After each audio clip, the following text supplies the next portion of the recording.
Okay, this video is going to show a few more steps than most of my other videos. Here, basically, it's going to show a little bit more about the centering of the clay. Here, I'm setting up the clay on the bat.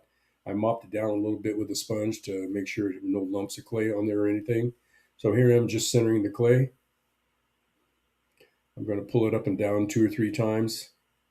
Make sure I don't sense any or feel any lumps or air pockets in it or anything like that. It feels good. So I'll do this 2 or 3 times and then I'll start to spread it out, which I'm doing right here. I know basically what kind of a piece I'm going to throw, so I know how far to open it up. It has a little bit of an indentation in the middle, but I'll push it down further. So here I'm going to start to open it up a little bit more, going a little bit deeper, leaving a nice bead on the outside there to pull. I'll make 2 or 3 runs of this to level it out. Then I'll check it with a pin tool just to make sure I have not too much clay on there, but not too little either. I want to make sure I have enough on there so that it's about the same thickness as the sidewalls of the piece. They vary a little bit, but I'd like it not to be overly thick or too thin. There's a problem with both of them. Here I am compressing it down with a wooden rib. That'll help me a little bit when it comes to S-cracks and other bad features that may happen. Over on the right side, you can see the bowl when it was finished. Here I am just checking the thickness a little bit just to verify again it's not too thick or too thin. Just a little bit of a touch up there. Then I'll start to do the pull on the side on the pot itself. Got a little hand there to spread some slurry around in there. So I'm doing a pull on it here, getting the first one started, making sure it feels nice and concentric.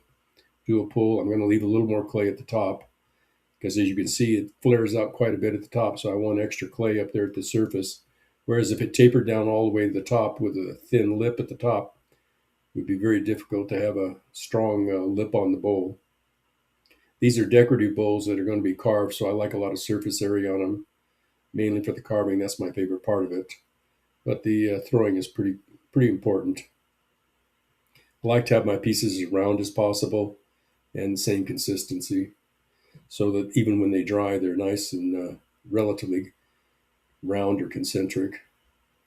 So here I'm using the rib on the outside there to compress the outer surface, and on the inside I'm just going up there and smoothing it out, but I'm using a sponge to do that. Sometimes I just use my fingers, but in this case I'm using the sponge.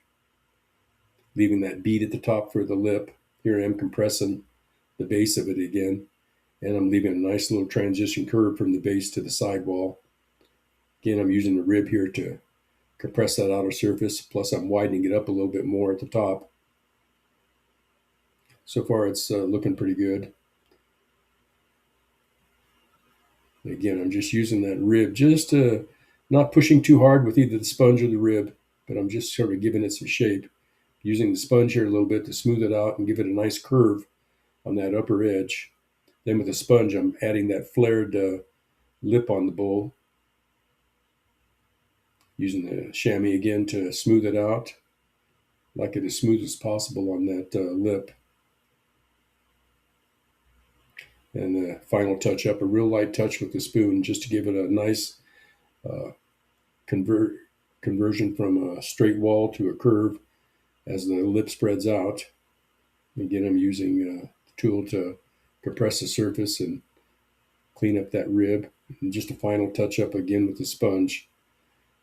Try to make it as round as possible and as smooth as possible. Just cleaning up the bottom edge of the bowl here. Cleaning up some of that extra clay that I don't need at the bottom. It'll also help the piece when it's drying to have not too much clay at the bottom, because that would take a lot longer. The top part would dry, and then I'd have the thicker clay at the bottom that would take longer to dry. It'd be a lot softer or wet than the wall and the lip. So I clean that up a little bit. Here in just a few seconds, I'm going to trim that base up as I am there with the needle tool.